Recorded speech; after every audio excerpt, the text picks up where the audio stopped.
avec C'est notre moment. Dites oui aux actualités dans votre journal TV.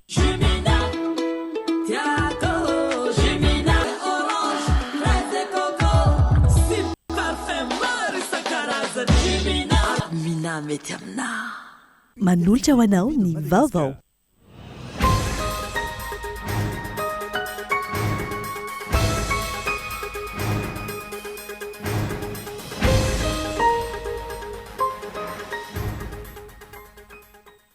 Niona tamin'ny filoham-pirenena frantsay tao amin'ny lampany Elysée ny ariva teo ny filoham-panjakana nanatanteraka fivoriana arak'asa. Ankoatr'izay nisy ihany koa nidinika ny arahany solontenan'ny delegationina malagasy tamin'ny banky iraisam-pirenena sy ireo mpiara-miombonantoka arabola tany amin'ny toerana. Mila fantarina mialoha ireo lesiko izay vao toko miroso amin'ny fanohizana ny tetikasa ho mpamakafaka raharaha-pirenena manoloana ny fanohizana ny lalambe migodana ampitohana Antananarivo sy Toamasina. Avaozana ny fomba fikajiana ny arikariana fahobena ny PIB eto Madagasikara nosokafana tamin'ny fomba ofisialy androany ny tetikasa irosona amin'izay ka kendrena ho azo ampiasaina amin'ny fiandohan'ny taona 2020 ny vokatra. Mitondra ny anjara biriky no fanarenana ny Toamasina ny teo anivony antoko malagasy miara-miaingy. Mila mandray andraikitra ny antoko politika amin'ny fahasahiranana mahazo amin'ny mpiray tandrazana hoy izy ireo.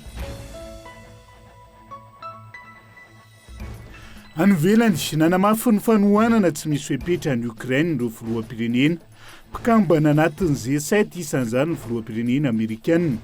Izay no nisongadina nandritra ny fahatsiarovana ny fahefa-taona ny fanafiana nataon'ny Rosia any Ukraine androany. Ny Antsiprian'izay.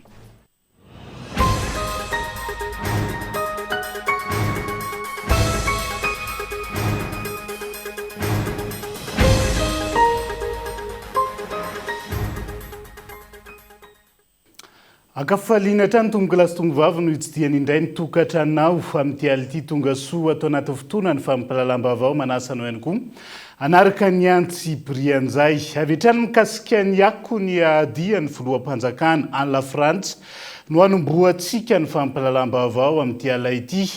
Niona tamin'ny filoham-pirenena frantsay Emmanuel Macron tao amin'ny lampany Elysée ny ariva teo ny filoham-panjakana ny kolonely Randrianirina Mikael manatanteraka fijidiana arak'asa ny antoerana.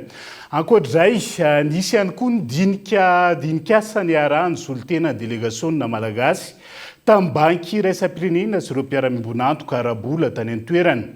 Asa mivaingana mifanaraka amin'ny tena filany vahoaka malagasy no andrasana amin'ireo tetikasa toanana ho ny filoham-panjakana andao raha antsika ny Antsipriana.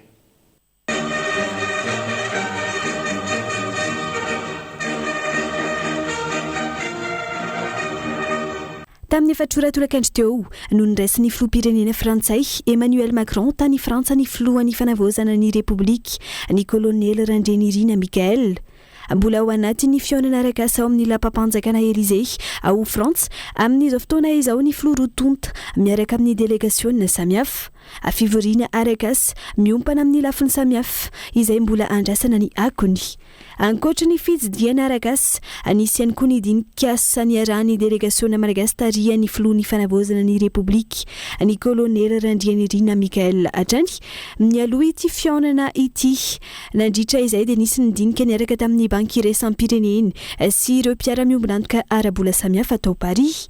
Voaresaka tamin'izany ireo tetikasa vatsiana izy ireo vola ho tanterahana eto Madagasikara. No amafisy ny filohan'ny fanavaozana nandritra ity fionana ity fa samy vaingana sy hita maso mifanaraka amin'ny tena filany vahoaka malagasy no andrasana amin'ireo tetikasa toana ny mpiara-miombonantoka ireo. Notsindriny ihany koa fa tsy tokony hijanona ho vinavina ny taratasy fotsiny ny fandaharana asa fa tsy maintsy hisy fiantraikany mivantana amin'ny fiainan'ny malagasy. Tanjon'ny fionana ny hanamafisana ny fiaraha-miasa sy ny fanaraha-maso akaiky ny fandrosoana ireo tetikasa lehibe indrindra ireo mikendry ny fampandrosoana ara-toekarena sy ny fampandrosoana ara-tsosialy. nambara ny filohan'ny fanavaozana ny repoblika ny madagasikara trany nandritry ny famaranana io fionana tamin'ny mpamajy voly io fa eo ampanoratana ny tondrozotra ho an'ny fanavaozana ny fitondram-panjakana no amafisiny fa hosony avina ny antota taratasy ka alefany amin'ny sadeka rehefa tafaveriny eto madagasikara ny délégation. Andrasantsika ry hoezahana ho tatena miandalana atao anatin'ny fampalalam-baovao hatrany ny votoatin'izay fionana teo amin'ny filoha-mpanjakana sy ny filoham-pirenena frantsay izay fa vokatry ny politika napetraka ny fitondrana sy ny tranga rehetra taorian'ny tolona no mahatonga ny ariary mahazo aina tsikelikely ankehitriny ho ny mpahay-toekarena efa tsy eo intsony ireo mpanao ampimamba ary miditra tsikelikely ny mpampiasa sy mpamajy vola amin'izao fotoana izao tokony ho tohizana sy amafisina hatrany ihany koa ny fitoniana hanatsarana ny toekarena raha ny fanazavana andao rahantsika ny antsipriany. Ny anahazo aina indray ny ariary mihoatra ny euro sy ny dolara tao anatin'ny 3 herinandro farany. Lasa raika amin'ny 7 sy 770 ariary ny euro iray. Raha toka 7 sy 705 ariary izany tamin'ny volana lasa. Ary lasa 7 sy 207 faingo raika amin'ny 70 ariary kosa ny dolara. Raha toka 307 ariary izany teo aloha. Tranga efa napoziny io hoy ny mpahay-toekarena manoloana ny fivoaran'ny tranga eto amin'ny firenena. Ankoatra ilay fianan'ny fanafarana entana efa mahazatra amin'izay taorian'ny fety antony mampahazaina ny ariary indray ny fiatraikan'ny politikan'ny fanjakana hoy ny fanazavana ny fidirana tsikelikely amin'ny famarina toerana ara-politika sy toekarena ka lasa manana fitokisana amin'ny vola malagasy ireo mpandraharaha. Politika fanjakana amin'ny ankapobeny zany dia efa ahitan'ireo agent économique hoe misy fandraisana andraikitra zany le fanjakana dia lasa manomboka ame manana confiance izy amin'le vola malagasy le agent économique ireo zany raha teo aloha izy zany alohany tsy mitazona vola malagasy fa mitazona vola vahiny kokoa mba hijerena izay le hoe rehefa midevalue le vola malagasy amin'izay dia any izy zany manao spéculation manomboka ame manana confiance amin'le vola malagasy le agent économique. Manome vana tsikelikely ny fahazon'ny ariariaina avokoa ny fepetra misy ankehitriny ny fialan'ireo olom-bitsy mpanao ampimamba amin'ny fanondranana sy ny fifehezana ny toekarena teo aloha ireny. Maro ihany koa ny famatsim-bola sy vola vahiny miditra rehefa hitan'ny vahiny fa efa azo antoka sy maro toerana ny fitondrana. Karak'izay koa le fahamarina toeran'le fitondrana zany raha teo aloha zany ny agent économique mbola tsy nametraka loatra fitokisana ny amin'izay hotoyan'ny fandraharahana tondry zareo dia amin'izao fotoana zao zany taoriana ny ireo fandraisana andraikitra nataon'ny fitondrana ny fifampiresahana tamin'ireo mpamatsy vola vahiny ny fahatongavany ren'le famatsim-bola vahiny isan-karazany reny hitantsika ny FMI Banque Mondiale efa nanome vola ny Union Européenne reny zany manome koa zany reny hoe manomboka hitan'ny olona fa tsy de tena izy tsony aloha ny instabilité politique zany Mbola hitohy hatrany ny fahazon'ny ariarian'io hoy ny famakafakana raha izay fomba fiasa tao anatin'ny fitondrana fanavaozana izao. Tokony tohizana ny ezaka ho fanatsarana ny toekarena mifanindry andalana amin'izany ny fametrahana ny fitoniana maritra manerana ny nosy na eo amin'ny lafin'ny politika izany na toekarena sy sosialy ho fandrisihana hatrany ireo mpampiasa vola mpandraharaha malagasy sy vahiny mba andraharaha hanitatra ny asa ny eto Madagasikara. Amin'izao fotoana hitombo ny asa hiforona hiakatra ny famokarana anatiny sy ny fidodiana eo amin'ny sehatra iraisam-pirenena hanamaro toerana hatrany ny ariary. Mila fantarina mialoha ireo lesoka izay vao tokony miroso amin'ny fanohizana ny tetikasa ho mpamakafaka raharaha-pirenena manoloana ny fanohizana ny lalambe migodana hampitohana Antananarivo sy Toamasina. Maro ireo fenitra tsy voahaja raha ny fanazavana ka mampametra-panontaniana ny fanapahan-kevitra no raisin'ny fitondram-panjakana ao anatin'izay. Entsora Soary Malala. Ao anatin'ny fitohizana ny fanatanterahana ny asa fanamboarana ny autoroute ampitohana Antananarivo sy Toamasina tonga nitsitsika ny fanamboarana teny amin'ny fokotany Ambodifasina Solitena ny fitondrana fanavaozana tsy aivina Anisany niteraka resabe nandritra ny fitondrana rajoela ity lalambe mikodana ity atony ny tsy fahafenoany ny fentra maha autoroute azy ny tsy fisiny ny fanadidina ara-tontolo iainana sy ara-piaramonina ara-potoana ny tsy fanefana ny volan'ireo olona voatototra ny taniny sy ny sisa maro ny fentra tsy voahaja ho saritra zafi-mahofa ka mila atao mazava ny zava-drehetra fa tsy vita hoe tohizana fotsiny ihany tafiditra ao anatin'izany ny retsaka famatsim-bola izay mbola tsy mazava hatreto. Ny autoroute ny automobile mandeha amin'ny autoroute ny mandeha any amin'ny 110 km/h any nefa le izy feno tournant ty lalany ty noho ny fisian'izay tournant be dia be zay tsy hitako izay maha autoroute azy amin'ny akapobeany zany tsisy ny autoroute koa ny protégé misy fefy zany miaro an'le autoroute tsy diran'ny olombelona dia misy lalana any ambanin'ny tany any no mandeha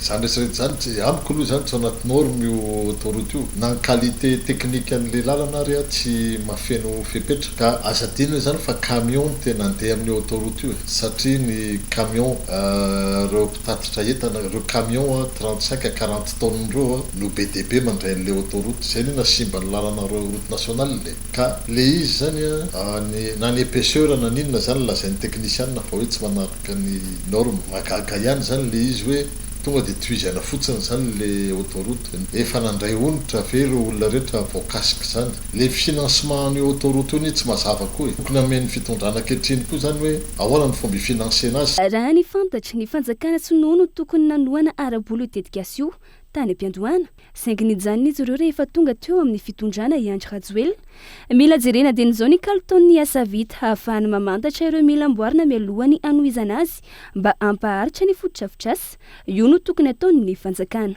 Zafy-Mahova Serge mpamakafaka raharaham-pirenena raha jerevanareo tsara ne tovitovy amin'le voie rapide le hitanareo le avatia mare masaya makare amin'ny bypass dia jerevy tsara fa mitovitovy amin'ny voie rapide io ny angezany le tracé zany hoe kelikely ihany oro camion mandeha mafia no andeha amin'io zay ne zany ny antony hoe anaovana an'le autoroute hoe mba hampandeha aingana kokoa an'le circulation ny camion zany mety mandeha ny amin'ny 70-80 voiture légère mety mandeha ny amin'ny 110-120 zay ny ilainy autoroute ka le izy hoe azakan'izay poahana camion miaraka amin'ny entana sy miaraka amin'ny coup de frein sy ny karazan'izay ve io autoroute io rapitso izy io zany hoe mila jerevana teny zao ny qualité an'le asa vita afahantsika zany miteny zao zany dia efa mba manamboatra an'le izy hoe tsy mahafeny fepetra nareo fa mila jerevana tsara zany zay araky ny fanamariana 590 kilometatra ny halavany ity ity araky ny fifanarana ka ny 20 kilometatra ny dingana voalohany amin'izany anokajiana ho 100 kilometatra isan'ora ny afainganam-pandeha ny fiara ary mazaka hita mavesatra hatramin'ny 470 tonne raha tsy ivina nanaova ny fanjakana malagasy appel d'offre international ity tetikasy ity ary ny orinasa samy kirety avatsy Egypte no voalaza fa nahazo ny marché tranche voalohany izay mirefy 20 kilometatra ny Tananarivo Antsorobe fampiasam-bola anatiny na ressources propres internes ny fanjakana malagasy no mpamantsy vola amin'izany amin'izao fotoana izao andrasana ny tatra avy amin'ny ministera ny asa vaventy ny amin'ny hoe efa manaraka ny fenitra amin'ny maha autoroute azy ve ny lalana hatramin'ny nisiny ny fanavaozana teo amin'ny firenena aiza ho aiza ilay fitsiriana no lazaina fa mitanteraina inona no fepetra ho raisina amin'ny 20 kilometatra voalohany izay no lazaina fa tsy io no atao hoe autoroute ary efa nahitana fahasimbana sahady tsy ampy eritaona akory ny valin'ireo izay tokony fantatry ny vahoaka amin'ny anarany mangarahara fanavaozana izao ka tokony ho hita taratra amin'ireo mpitondra isanambaratongany izay fomba fiasa-madio sy mahitsy manome tamberin'andraikitra amin'ny vahoaka izany fanontaniana mipetraka renentina tao anatin'ny fanadiadin-dreny amin'ny anaran'izay mangarahara zay fa nytoy androany teny amin'ny CCI vato ny fionana mikasika andinika ho fanaingana ny toekarena ny arahan'ireo mpisehatra avy amin'ny fanjakana tanjona ny ampitovy fomba fijery amin'ny sehatra tsy miankina ka ametrahana vahaolana iraisana namafisana ny fifampitokisana ho an'ny drafitra fanarenana ny toekarena eto Madagasikara rina fitiavana taoarin'ny fanokafana ny dinika ho fanaingana ny toekarena nitoy tamin'ny fankankevitra sy fifampitiniana isam-paritra na raha nafikaonandoha teny amin'ny université sy ny teny amin'ny sehatra tsy miankina na afahana naka ny hevitry ny mpisehatra tsirairay niona teny amin'ny CCI vato androany ireo mpisehatra avy amin'ny fanjakana na ny public izay nahitana mpandray anjara miisa 520 nifantoka tamin'ny fanaovana tombona amin'ny fahafahana manatanteraka sy manatsara ireo fepetra lahara-pahamehana ho an'ny drafitra amin'ny fanarenana ara-toekarena ny dinika. Eo koa ny fijerena ireo fitakiana avy amin'ny sehatra tsy miankina hoentina manatsara ny fiarah-miasa eo amin'ny rotonta. Tanjona ny ampitovy fomba fijery amin'ny fanjakana sy ny sehatra tsy miankina ka hiara hitady vahaolana iraisana ho an'ny fanarenana ny ara-toekarena. Androany 24 février moa zany no atao ny lahadinika amin'ny secteur public, zany hoe ny seha-panjakana zany lahadinika ato. Dia ny anton'izay moa zany dia mba misy avy hatrany efa hevitra azo ny secteur privé diniana ihany koa satria zany ny hevitra izay hita eto dia efa ho azo zareo diniana ihany koa rapitso. Amin'izay zany dia misy le ataontsika hoe le fifampitana vaovao zany amin'ny sehatra tsy miankina sy ny sehatra miankina. Misokatra amin'ny famokarana sy fampiasam-bola ary famoronana asa bebe kokoa ny firenena malagasy ho fananganana ny toekarena. Mila vaozana araka izany ireo lafin-javatra miteraka sakana amin'ny famokarana sy ny fampiasam-bola, ny famerenana ny fahatokisana ara-toekarena, ny fampitomboana ny famokarana, fampiroboroboana ny fandraharana sy fampiasam-bola ahafahan'ny sehatra tsy miankina mampitombo ny vokatra sy mamorona asa no vokatra andrasana. Fa ny amin'ny sehatry ny fanjakana kosa angamba misy aloha zany karazana engagement sady efa nitenen'ny mpitondra fanjakana moa dia izy no hita fa tena ao anatin'ny bitsika tanteraka dia tsy maintsy misy engagement raisina indrindra amin'ny fanaraha-maso, zany hoe fametrahana ny rafitra fanaraha-maso n'izao hoe le plan amin'ny relance économique zao zany, satria io no efa fitakin'ny be sy ny maro efa hita hatramin'izao hoe mba tsy lahadinika fotsiny le zany fa tena iarahana amin'ny sehatra tsy miankina sy ny mponina ny fanaraha-maso fampiarana le izy. Mitora ampitso ny dinika iarahana amin'ny mpisehatra avy amin'ny tsy miankina, handiniana ny fametrahana ireo lahara-pahamehana, ny fampiraisana ny fomba fijery ny sehatra tsy miankina amin'ny fananganana ny dinika ho an'ny fanarenana ara-toekarena. Mbola itoy amin'ny faha 1 sy faha 12 marsa ihany koa ny fifampidiniana eo amin'ny fanjakana sy ny sehatra tsy miankina mialohan'ny amoahana ny drafitra nasionaly amin'ny fanarenana ara-toekarena. Miresaka an'izay vaovao ny toekarena izay hatrany avaozana ny fomba fikajiana ny ari-karena faobe na ny PIB eto Madagasikara manomboka izao. Nosokafana tamin'ny fomba ofisialy androany ny tetikasa irosona amin'izay ka kendrena ho azo ampiasaina amin'ny fiandohan'ny taona 2022 ny vokatra. Isan'ny tanjona ny ampifanaraka ny antotanisa amin'ny zava-misy sy ny fenitra iraisam-pirenena. Andao arahantsika ny Antsipriana. Antotanisa tamin'ny taona 7 no nikajiana ny ari-karena faobe hatramin'izay. Nandalo fiovana lalina maro samihafa nefa ny rafitra ara-toekarena tao anatin'izay taona maro izay ka mila vaozina hifanaraka amin'ny zava-misy ny antotanisa. Natomboka tamin'ny fomba ofisialy androany araka izany fanavaozana ny taona fototra fikajiana ny ari-karena faobe eto Madagasikara avy amin'ny compte pirenena na ny changement de l'année de base du PIB issu des comptes nationaux. Tanjona ny ananana antotanisa voafaritra mazava ahafahana mandrefy sy maneho ny rafitra sy ny fivoarany toekarena. Eo ihany koa ny ampifanaraka ny antotanisa amin'ny zava-misy ankehitriny sy ny fenitra iraisam-pirenena ho azo antoka kokoa. Izao zany tsika anova passe vaovao mba i-rendre fidèle an'le imagin'ny économie satria le déficit zany efa somary efa elaela ihany dia hovaintsika any vaovao zany mba fanakaiky kokoa amin'ny réalité amin'izao. Raha tsy manao le rebasage moa zany tsika dia mety tsy afaka comparena amina pays hafa intsony ny PIB-ntsika zany dia ny unité de comparaison koa lasa tsy mitovy intsony zany fa rehefa vita io zany dia mba afaka comparentsika amin'ny PIB-ny any ivelany zany. Atomboka amin'ity taona 2022 ity ny fanisana ankapobeny ny vondrana ara-toekarena na ny recensement général de l'unité économique. Irosona aorian'izay izany hoe amin'ny taona 2022 ny fanadihadiana eo anivon'ny orinasa sy ireo fanadihadiana izay atao manokana. Kendrena ho vita ity fomba fikajiana ny ari-karena faobe na ny PIB eto Madagasikara ity hatramin'ny faran'ny taona 2022 Zava-dehibe ny fananana ny totanisa mazava eo amin'ny firenena ho toro lalana ho amin'ny fampandrosoana sy manampy ny fanjakana amin'ny fandraisana fanapahan-kevitra. Amin'ity taon'ity nandeha ny enquête pilote sy ny enquête rehetra dia andeha ny calcul 2027-2028 zany vao vita satria asa goavana be io fa mila olona maro ary izay no manao an'izy io satria na enquêteur na mpiasa technicien ilaina maro. Izay zany dia manentana ny rehetra zany mba andrain'ireo ankizy enquêteur anay rehetra ireo zany sy indrindrandrindra ny orinasa zany mba valiana tsara le fanontaniana le tota-panontaniana satria miankina amin'io zany no ahafahana mamoaka antotanisa fanaraka amin'izy tena zava-misy na ataontsika amin'ny données fiables zany. Ny fitoeram-pirenena momba ny antotanisana ny stata no manatanteraka ity fanavozana ny fomba fikajiana ny arikarena vaobe ity raha toka ny banky iraisam-pirenena sy ny tahirim-bola iraisam-pirenena no mamatsy vola izany. Tafiditra ao anatin'ny fanavozana ny fitantanan-draram-panjakana sy ny fangararany asan'ny governemanta izy ho dingana vaovao izao. Amin'ny fiandohan'ny taona 2024 no vinavinaina ho azo ampiasaina ny antotanisa vaovao amin'ny fikajiana ny arikarena vaobe eto Madagasikara. Ekena manomboka izao ny fanaovana passeport par procuration na ny passeport alaina amin'ny alalan'ny fanomezam-pahefana olona iray ho ministry ny raharaham-bahiny manoloana ny fitarainan'ireo diaspora malagasy mianatra sy miasa ary monina ho Rosia. Tsy voatery miverina tandrazana na mamonjy fitoerana manokana any amin'ny misy azy intsony arak'izany ireo mily izay. Daniela Minorso.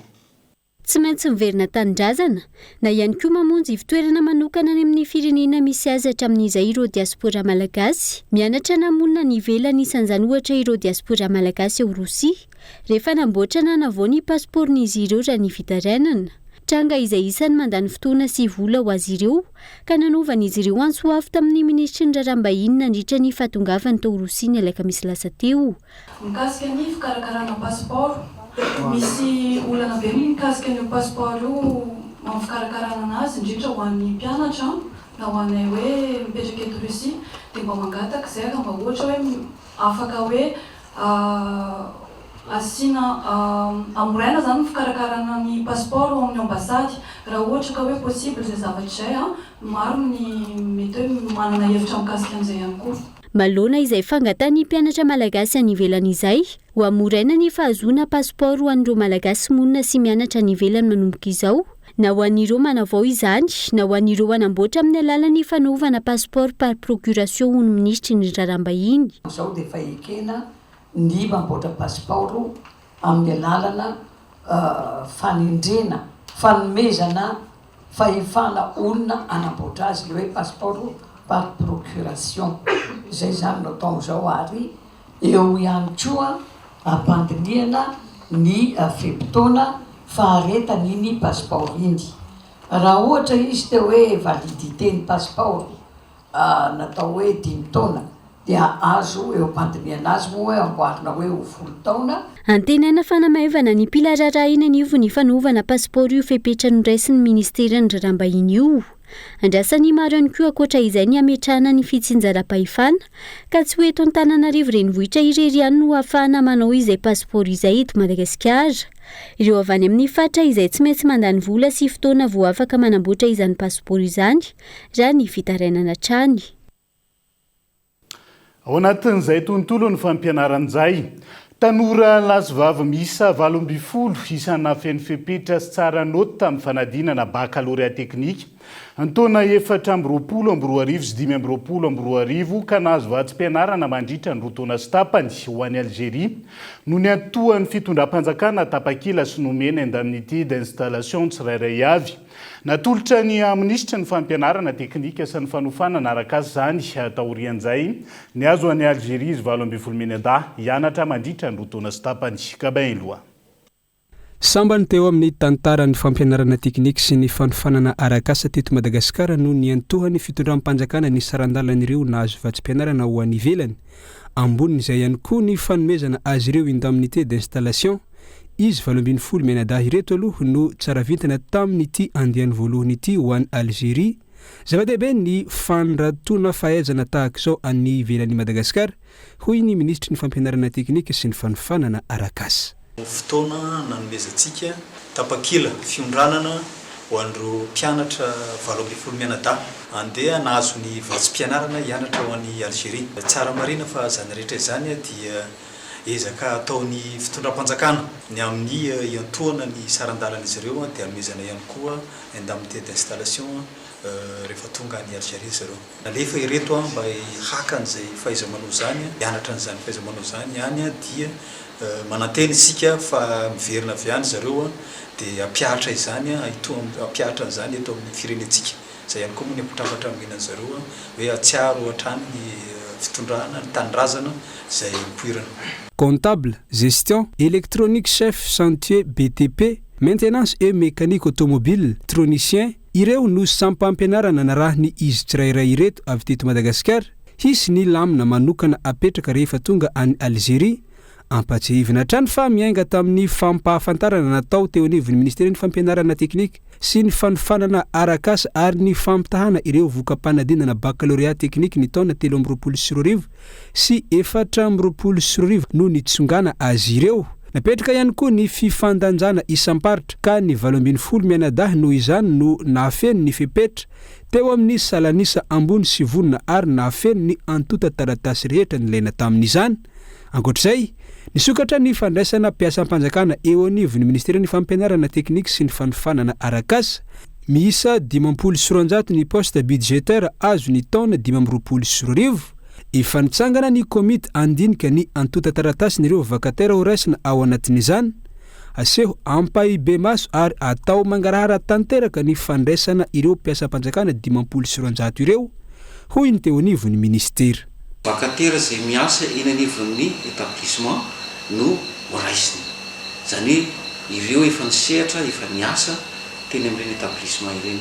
Nanangana zahay ny commission de recrutement mba hisiny ny mangarahara ho solotena avokoa na reny syndicat na ny solotena ny vacataire ary indrindra ny bianco miaraka amin'ny mpandralasy ny technicienne izay ato amin'ny ministera. Rehefa nanao ny asa n'ireo commission ireo dia nametraka ny atao hoe critère mba ahafahana mifantana satria ny safidy ny antsoina hoe ampabe maso mba hisiny ny mangarahara amin'ny fanatanterahana dia recrutement iteny. Dia rehefa napetraka izany critère izany ao ny resaka ny spécialité izay ananany ny volume horaire, ny faharetany tao amin'ny toeram-piasana, ny taona izay arak'izay dia efa mivoaka io avy io ary efa miparitaka any amin'ny direction régionale manerana ny nosy ary ireny indray zany manaparitaka azy any amin'ny établissement maro samihafa. Hisy arak'izany ny antota taratasy angatahana amin'ireo mpifaninana ka aterina alohany 4 martsa 2024 avy izao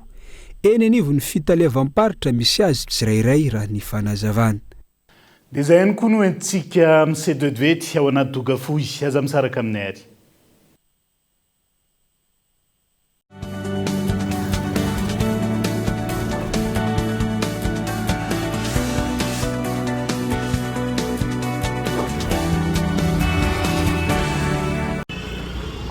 Salame, anaovy papier hygiénique amin'ilay tsara nefa mba azo azo ny vidiny azafady.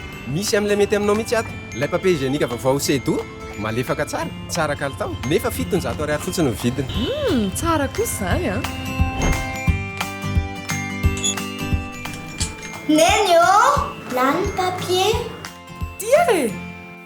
Ampiasao ny papier hygiénique vaovao C2, double épaisseur, manadio kokoa. Mitroka tsara ary malefaka be nefa 700 ariary fotsiny. C2 lay papier hygiénique malefaka indrindra natao any rehetra amin'ny vidiny 700 ariary. Hitanao any amin'ny varotra mahazatra anao. Takio amin'ny vidiny 700 ariary C2. C2, la douceur au quotidien. Ay, zareo no andeha hividy fanomezana Saint-Valentin ho an'ilay olo tiako. Mila gâteau Saint-Valentin ho an'ilay malalako a. fa aiza reno andeha zay tsy mila mieritreritra intsony toerana iray magaza iray Cosmos iaino ty volany laovity miaraka amin'ny Cosmos isaky mividy entana manomboka ny 10 febroary hatramin'ny 20 mars mandraisa anjara amin'ny tombola volan'ny love izay mety azonao vacances ho an'olon-droa Anne Maurice sy pont d'achat maro hafa misy tra ihany koa fihenam-bidy hatramin'ny 10 isanjato amin'ny entana sasany ny volan'ny love atao amin'ny Cosmos manomboka ny 10 febroary hatramin'ny 20 mars. Cosmos, votre partenaire de confiance. Top Radio manolotra ho anao kabaret miavaka erana amin'ny Dilaine ny sabotsy 7 amin'ny 20 febroary ho avy izao manomboka amin'ny 8 sasany alina eny amin'ny Foresto Ivato. Ny tapakila dia efa azonao jifaina ao amin'ny www.ketrika.com ary eny amin'ny Foresto Ampasamadigny Akorondrano Bel Air ary Ivato. Tapakila misy Gold 60 000 ariary, simple 30 000 ariary. Tsy fody izao ary ny tapakila fa voafetra dia voafetra ny toerana. Infoline ketrika.com 034 18 30026. Infoline Foresto 034 99 910 99 033 51 910 99 032 11 910 99.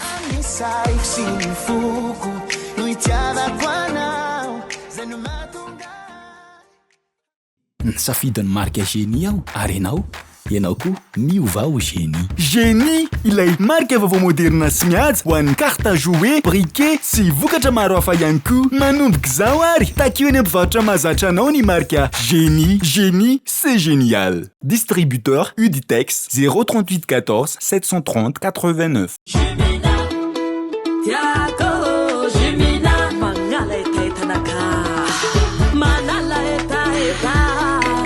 Itanao fivarotra rehetrarehetra meilleure qualité mitondra vitamine C. Ny goût-tegna naturel tsy pirate fa tegna réel. Parfait orange, fraise et coco sy parfait maro isan-karazany. Avy agny Europe an'le tegna top. Mina mety aminà. Pousse-toi am'zay le kiffé! Araroty ireo bonus data amin'ny Netweek sy Netman mahazo bonus cadeau hatramin'ny 10 isanjato zao isaky mividy Netweek na mampa amin'ny vola anao tolotra manomboka amin'ny 3 ariary kiffeo bébé coucou surf e! Tsindrio ny dièse 322 dièse na ny dire en super app ya c'est moi.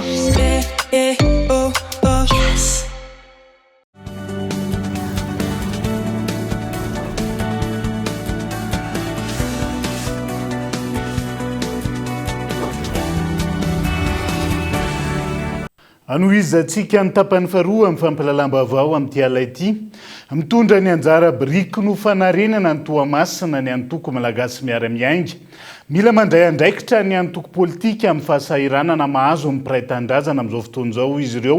Ny antoko izay nanatanteraka fanadiovana ary anony hetsika amin'ny fampitaovan'ireo sekoly any an-toerana. Prodora Sieta Kolo Toamasina. Isan'ny takaitra navelan'ny Rivodozagezany teto Toamasina ny loto sy ny fako. Manoloana izany, nanaraindraikitra ireo ekipa avy amin'ny antoko malagasy miara-miainga. Niroso tamin'ny fanadiovana, ho fisorohana ny aretina samihafa fa ihany koa hamerenana ny endriky ny tanàna. Androany, nimorotsiraka amin'ny fidirana makao amin'ny hôpitalin'ny CSAU Analakninina, Toamasina no nodiovina. Dia tonga eto izay maromaro ny fagnantso, ny fanentana hitondra ny anjara birikinay amin'ny fanadiovana ny tanàna. Ny fidinay manokana zany ity toerana ty eto amin'ny hôpitaly be Tamatavy niany satria hita fa ny rehetrarehetra samy mbola sahirana amin'ny quartier na amin'ny tragno misy anazy.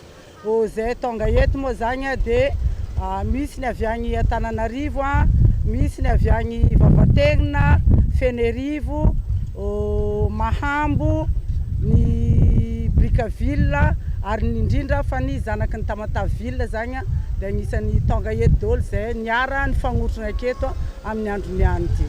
Zanaky ny Tamatavy jiaby, zanaky ny faritra jiaby presque ato amin'ny hôpitaly be daholo no mitsabo tegna. Dia ny safidigna manokana zany ty toerana ty mba ahafahantsika rehetrarehetra miatrika ny fahasalamagna aorinan'izao cyclone zao. Mamerina ihany koa zay ny fampaherezana ho an'ny rehetra, fampaherezana ho an'ireo ravatragno, ho an'ireo namoiavagna ho an'ireo tsy salama indrindrandrindra zany a dia toloragna teny fankaherezagna eto dôly a zany jiaby.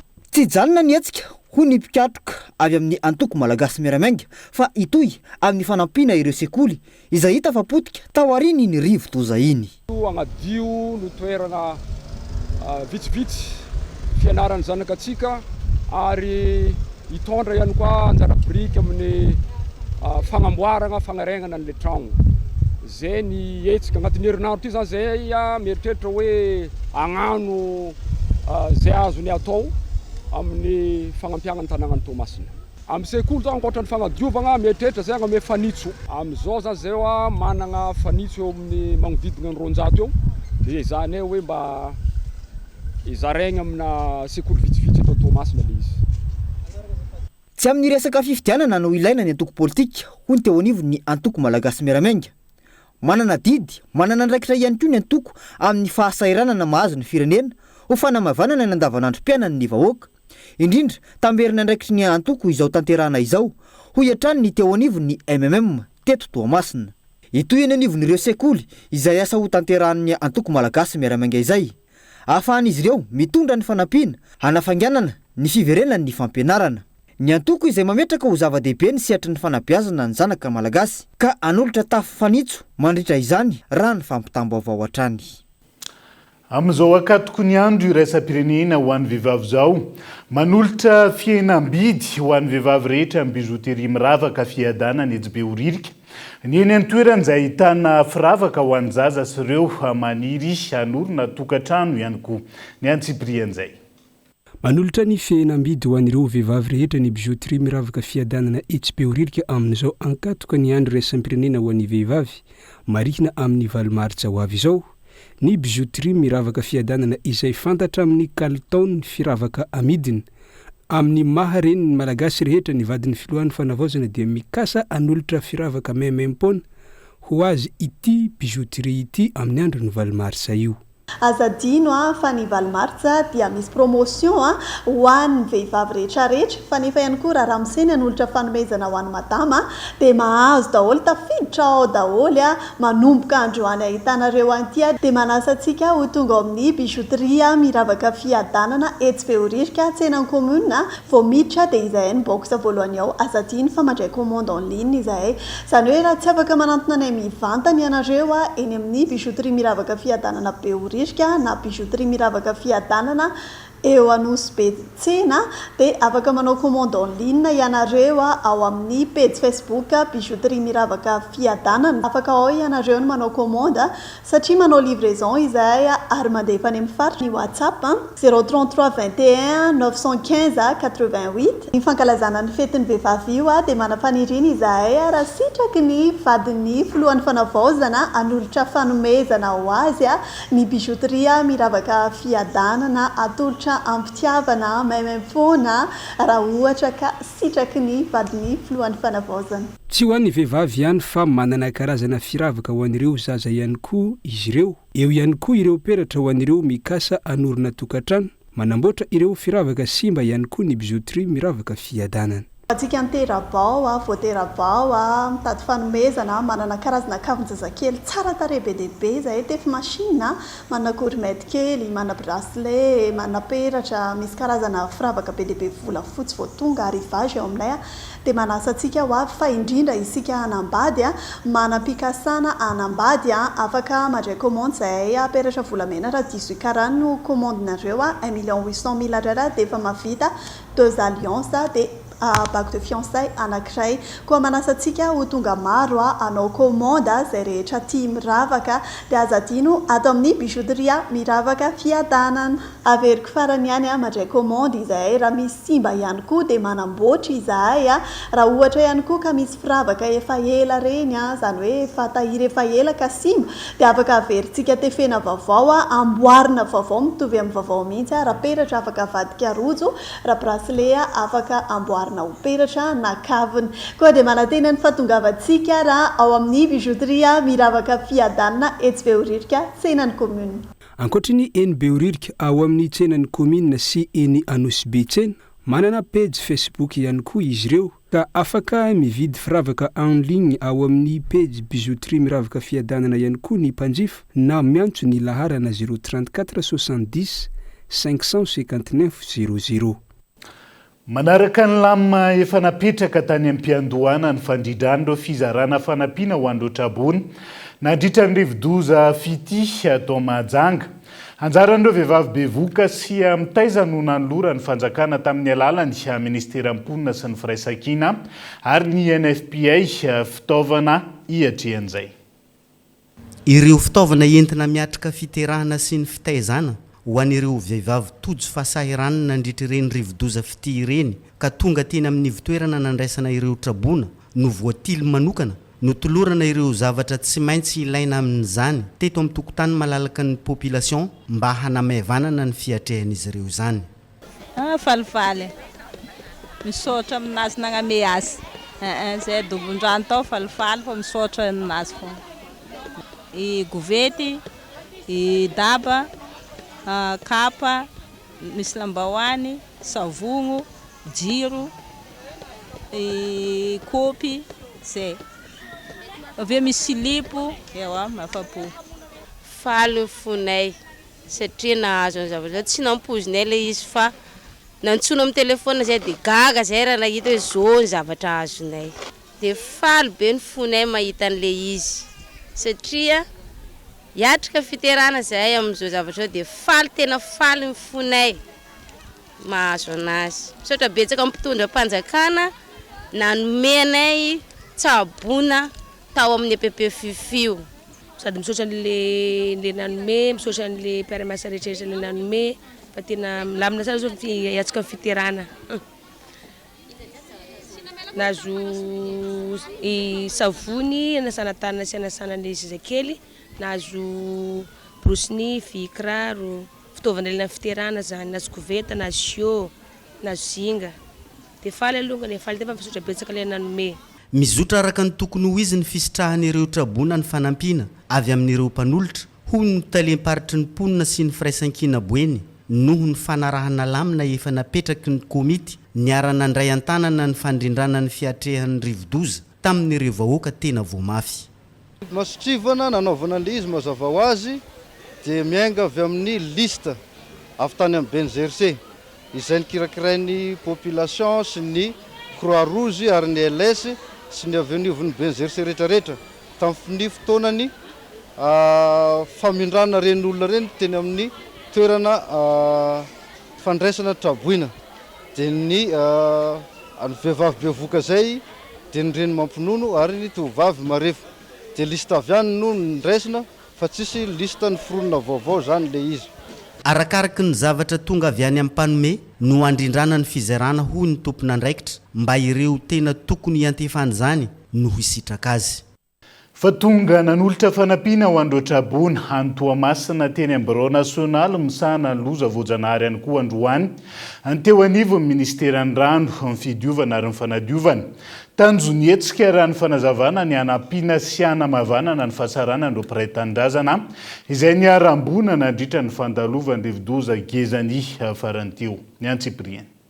Malona ny vona miatra amin'ireo mpiray tanindrazana ao amin'ny faritra Atsinanana indrindra ny ao Toamasina nitondra ny anjara biriky no fanampiana ireo Trabona ka nanatitra izany teny anivon'ny BNJRC androany teo anivon'ny Ministeran'ny Rano ny fanadiovana ary ny fidiovana. Izao fotoana izao rahantsika malala fa mafimafy ny vona nahazo ny mpiara-belantsika ny mpiray tanindrazana amintsika any amin'ny faritra Atsinanana iny indrindra ao Toamasina mbola ezaka be ny tokony atao izay indrindra no antony natongavan'ny Ministeran'ny Rano fanadiovana ary fidiovana eto amin'ny alalan'ny fitondram-panjakana sy ny gouvernemanta misy ireo mpiara-miombona antoka amintsika misy ireo mpiara-miasa akaiky amin'ny ministera ary misy ihany koa ny tolo-tanana avy amin'ny mpiasan'ny Ministeran'ny Rano fanadiovana ary fidiovana ho tolo-tanana ho an'ny mpiara-belona amintsika mpiray tanindrazana amintsika any amin'ny faritra Atsinanana iny ao Toamasina dia nitondra ny fanampiana izahay natolotra eo an'ny BNJRC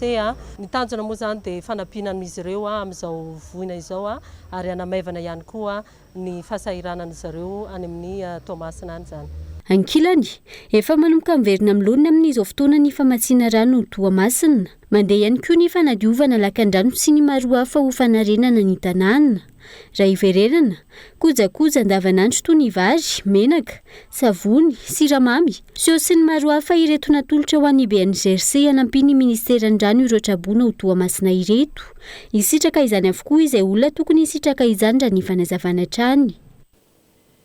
Sehatry ny fitaterana manao antso ireo mpandeha mpampiasa zotra-pitaterana mampitohy ambohitry manjaka sy 67 hektara noho ny fijalian'izy ireo amin'ny lafin'ny fitaterana.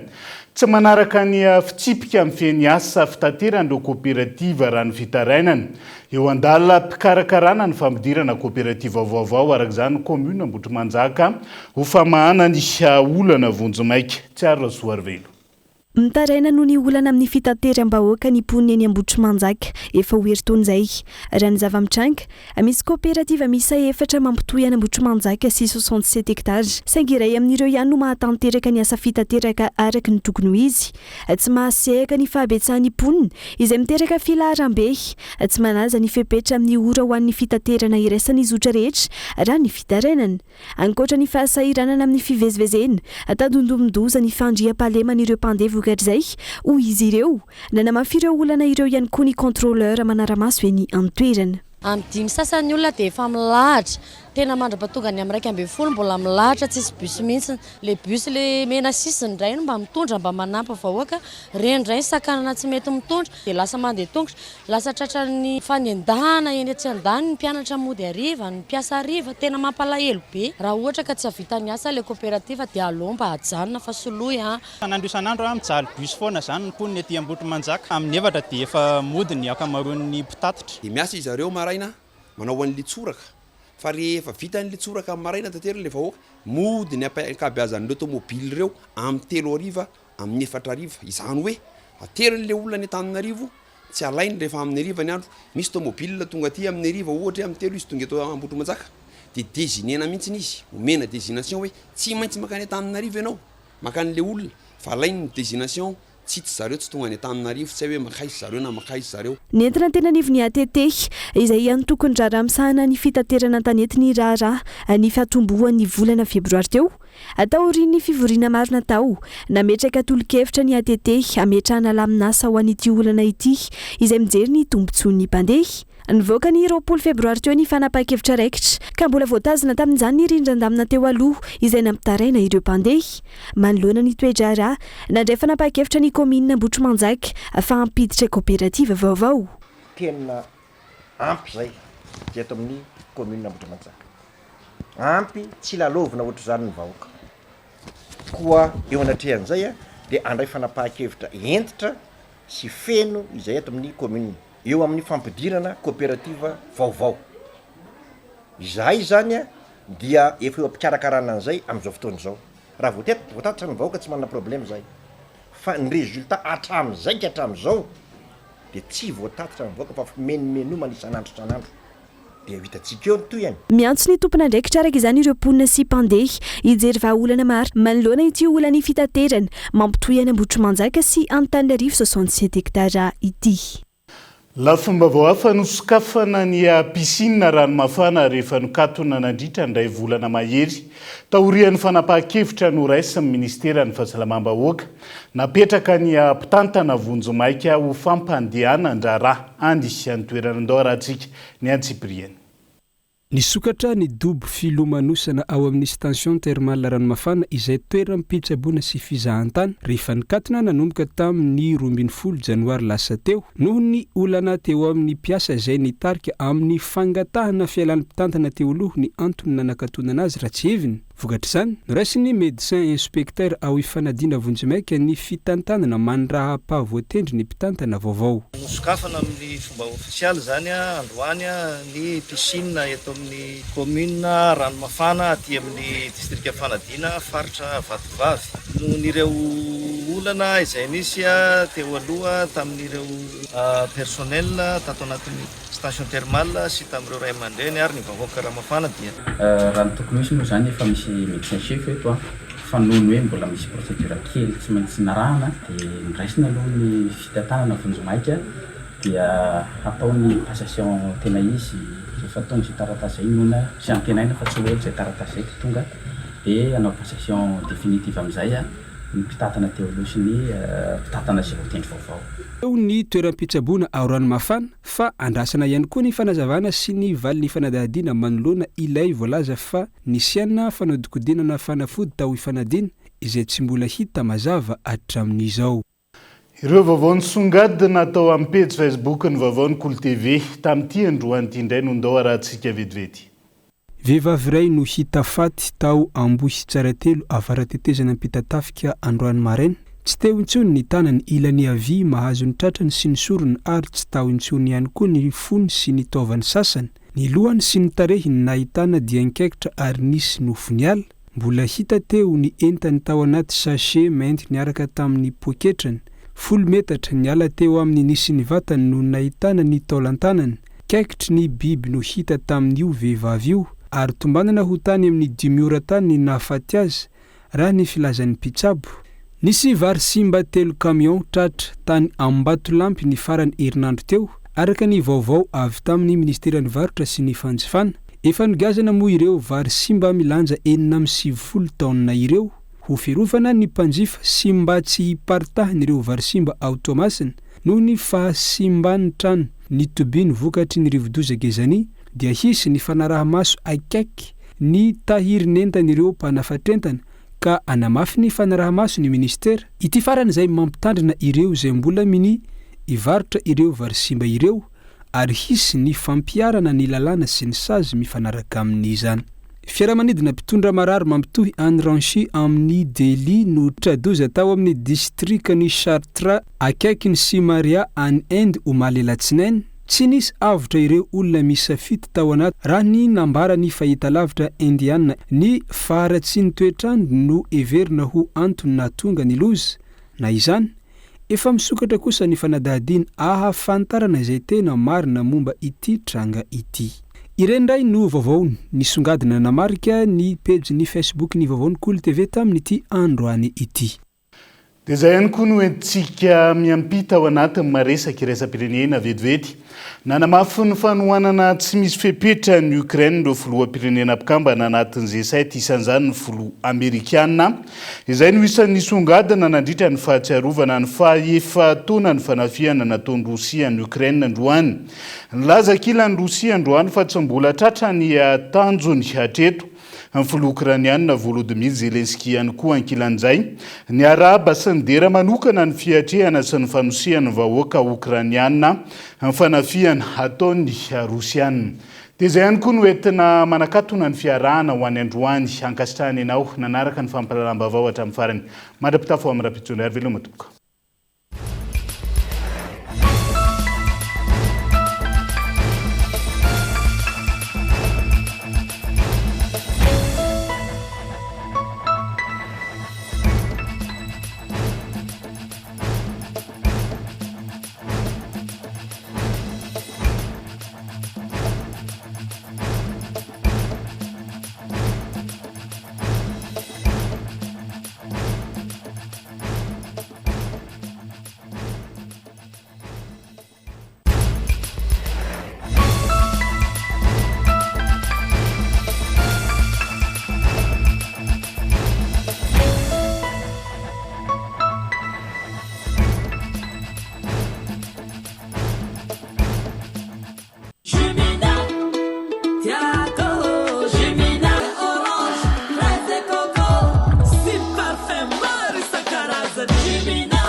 Nanolotra ho anao teo ny vaovao. Avec Yes, c'est notre moment. Dites oui aux actualités dans votre journal TV.